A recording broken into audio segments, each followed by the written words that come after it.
Hey guys, welcome to Digital Digest, and in this video I'm going to show you how to speed up videos in CapCut. So let's get started. So the first step is to open your CapCut application, and once you have done that, you can just click import and import your videos, or what you can do is on the file explorer you can just drag and drop the videos.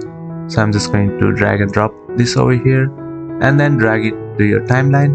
And if you want to speed up this video, all you have to do is click on the video, and over here you can see the video, audio and speed option.